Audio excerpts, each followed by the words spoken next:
मेरा एहसान है, तो तब कहीं ना कहीं अंदर एक घुटन सी महसूस होती है इनको पढ़कर। जब रैदास को पढ़ता हूँ, नानक को पढ़ता हूँ, कबीर को पढ़ता हूँ, जब बुद्ध को पढ़ता हूँ, जब पेरियार को पढ़ता हूँ, तो घुटन महसूस होती है कि वो कार्यकर्ता जिसके महापुरुषों ने सर्वस्व निछावर किया हो, वो 2 साल, 4 साल, 5 साल, 10 साल काम करने के बाद ये कहता है कि नहीं, मैं ही हूं, मैं ही हूं।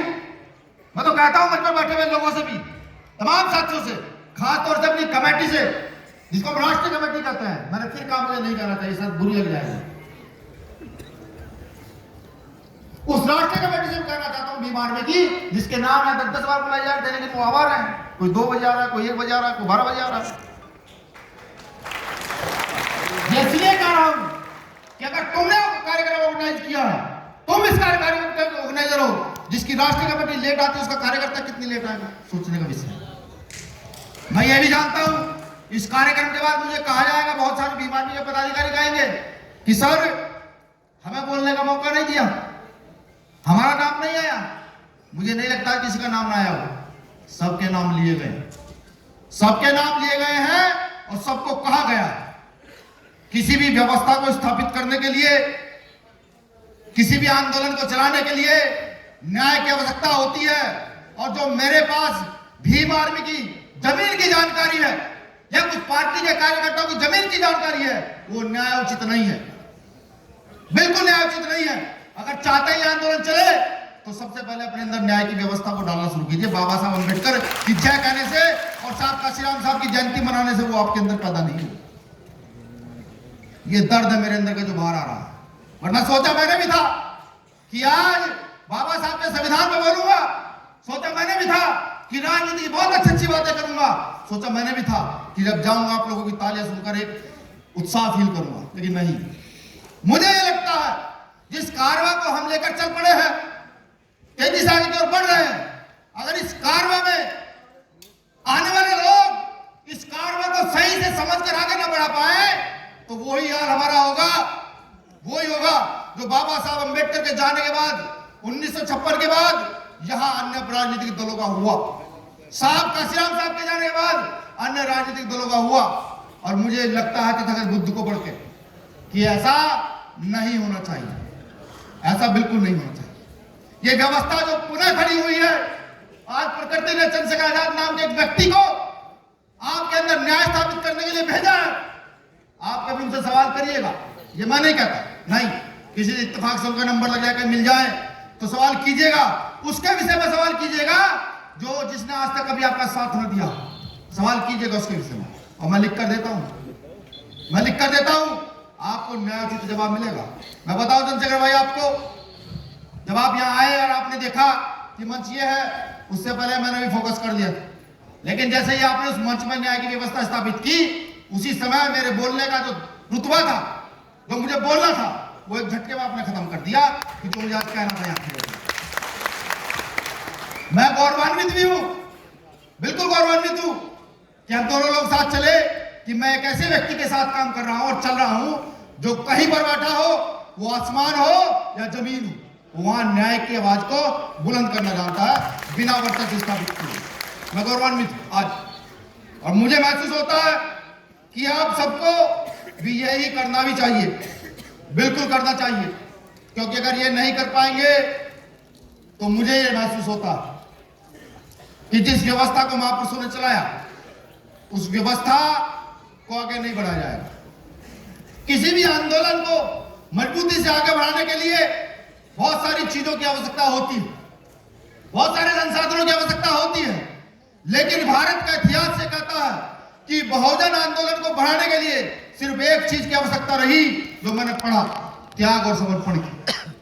अगर आप अपनी पार्टी, अपने संगठन, अपने नेता में त्याग और समर्पण कर दे उसके लिए, तो मैं कहता हूं जो काम 20 साल में, 10 साल में होना चाहिए, वो अगले 5 साल में हो जाए। बिल्कुल कहता हूं। मैं ये भी महसूस कर रहा हूं कि बहुत सारे साथी जो आज मंच पर नहीं चढ़े, उनको बुरा लगा होगा, लेकिन मैं इसके साथ साथ ये भी बता दूं कि अनुशासन है सफलता की पहली सीढ़ी है किसी भी सामाजिक संगठन की। अभी भाई साहब भी मुझे कह रहे थे कि नहीं, कहीं ना कहीं तो चीजें स्थापित करनी पड़ेगी अनुशासन को लेकर।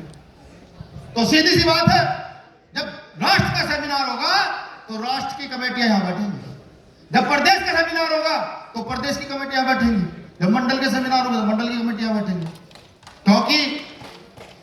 क्योंकि सीधी सी एक बात है, एक व्यक्ति मेरा खास है, एक व्यक्ति यहाँ की कमेटी का खास है, वो मंच पर आ जाएगा, लेकिन एक आम पदाधिकारी कार्यकर्ता मंच पर नहीं रहेगा। ये सीख तमाम साथियों के लिए है। हालांकि बहुत अच्छा ऑर्गेनाइज किया गया है आयोजक कमेटी के द्वारा, लेकिन कुछ चीजें जो ओपनली होकर होनी चाहिए, ओपन होकर कहनी चाहिए। हो सकता है कि आपका उसके बाद विरोध हो, लेकिन उस एक सही व्यक्ति की यही पहचान है कि उस विरोध के लिए तैयार रह करके अपनी बातों को स्थापित करने का काम करे।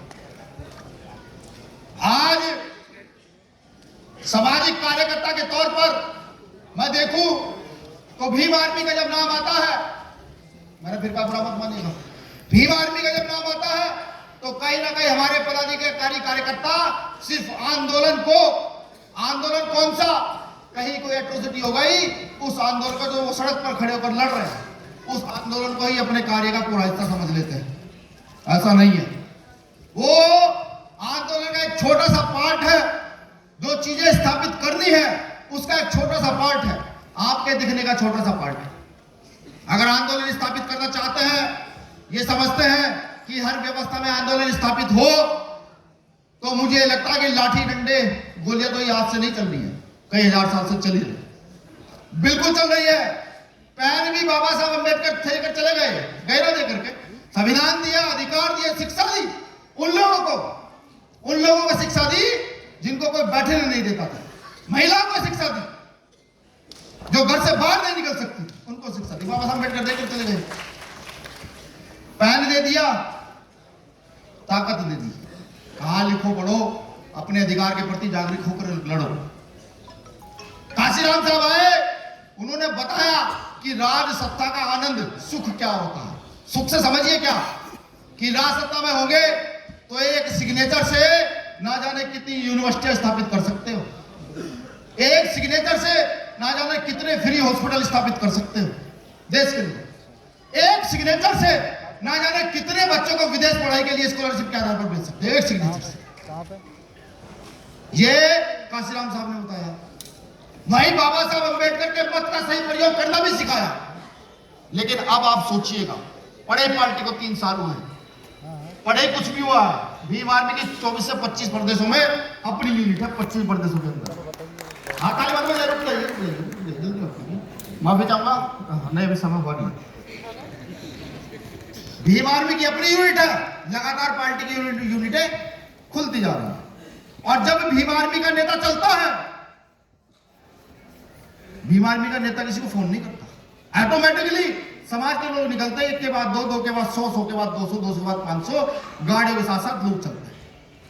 ये मैं बता इसलिए रहा हूं कि लोकतंत्र के अंदर जिनकी शक्ति इतनी बड़ी हो, जो रैली के माध्यम से देखा जाए तो मुख्यमंत्री प्रधानमंत्री को भी टक्कर दे सकते हो, जो आंदोलन के माध्यम से देखा जाए सड़क पर जब चलते हो तो सिर्फ नाम से उनके लोग घरों से निकल कर आ जाते हो।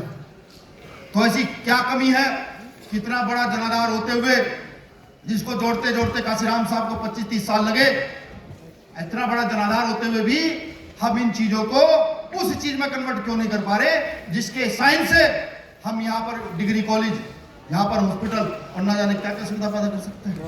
ये विचार कीजिए, ये विचार कीजिए। ये नेता की कमी नहीं होती, ये कमी किसी की होती है, क्योंकि पिछले अधिवेशन में मैंने कार्यकर्ताओं को बहुत श्रेय दिया था। मैंने कहा था कार्यकर्ता रीड होता है, अभी भी कह रहा हूं रीड होता है। अगर आंदोलन पिछड़ता है, किसी भी आंदोलन को लीजिए, तो वो पिछड़ता है कार्यकर्ता की बदौलत। माफ कीजिएगा, मुझे पता बुरी बात है, किस लिए यह भी समझिए।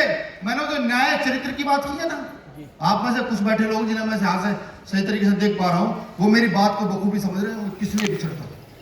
और नेता कमजोर पड़ता है तो कार्यकर्ता की बदौलत है। नेता को अगर मजबूत रखना है तो अपना न्याय चरित्र स्थापित कीजिए और नेता के साथ कंधे से कंधा मिलाकर खड़े रहिए। और नेता की नीतियों को, कि हमारे नेता की नीति क्या है, हमारे नेता ने क्या कहा, उन नीतियों को जाइए जाकर गांव घर घर बताना शुरू कीजिए। छोड़ दिए जाति धर्म कौन क्या है।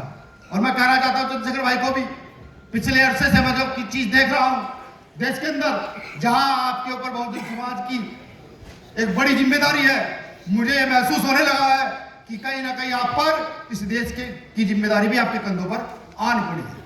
आपको और दुगनी तेजी से काम करना होगा, क्योंकि जिस तेजी के साथ इस देश को बेचा जा रहा है, जिस तेजी के साथ इस देश में खरीद फरोख्त हो रही है, यहाँ का इतिहास ये कहता है अंग्रेज से पहले यहाँ और भी शासक रहे, लेकिन अंग्रेजों के खिलाफ यहाँ हथियारबंद युद्ध चलाया गया था साहब। बिल्कुल, जहां तक मैंने पढ़ा है मुझे लगता है कि एक्ट जो बने दलितों के लिए, आदिवासियों के लिए, महिलाओं के लिए, शायद इसलिए चला गया होगा, मैं गलत भी हो सकता हूं, लेकिन अगर देश की बात है तो समझिए आपकी भी जिम्मेदारी है। आपको चंद्रशेखर आजाद भाई का कंधा मजबूत करना पड़ेगा, यहाँ बैठे हुए लोगों का कंधा मजबूत करना पड़ेगा, तब जाकर के आपकी कहीं ना कहीं इतिहास में हिस्सेदारी तय हो सकती है। वरना ताली बजाने से इतिहास नहीं बनेगा, और ताली बजाने से आने वाली नस्लें आपके गलों में हार की माला नहीं डालेंगी। हाँ, संघर्ष अगर करोगे, संघर्ष खड़े हो जाओगे और संघर्ष के लिए लड़ते हुए मर जाओगे, तो जैसे महापुरुष जिनको हम सम्मान से देख रहे हैं, किसी को राष्ट्र लेवल पर देखा जाएगा और किसी को गांव के लेवल पर देखा जाएगा। तो मुझे पूरी उम्मीद है, मैंने समय के रहते अपनी बातों को खत्म किया, बाकी का समय भाई चंद्रशेखर आजाद जी का है। मैं 3 नारे दूंगा आपको, हर बार जय भारत बोलना है, और जय भारत चीख कर बोलना है। उनको बताना है जिन्होंने राम राम के बदले जय श्री राम करके हत्या शुरू कर दी, जो बात में कहते हैं हमारे अधिकार छिन गए, जिन्होंने गाना बनाया जो राम को लाए थे उनको लाएंगे, जिन्होंने इस गाने को देख लिया जो राम को भगवान कहते हैं, उनको ये समझ में नहीं आया कि एक व्यक्ति ये कह रहा जो राम को लाए थे हम उनको लाएंगे। हम गुरु रविदास जी को मानते हैं, बुद्ध को मानते हैं। हम कभी नहीं कहते कि जो बुद्ध को लाए हम उनको लाएंगे, क्योंकि बुद्ध की नीति से तो हम लोग आए। मैं उनको बताना चाहता हूं, तो जय भारत का उद्घोष इतना होना चाहिए उनको पता लगे। जय भीम, जय भीम, जय मंडल, जय मंडल, जय जोहार, जय भारत, जय जोहार, जय भारत, जय जोहार, जय भारत। जय भीम, जय मंडल, जय जोहार, जय संविधान। धन्यवाद।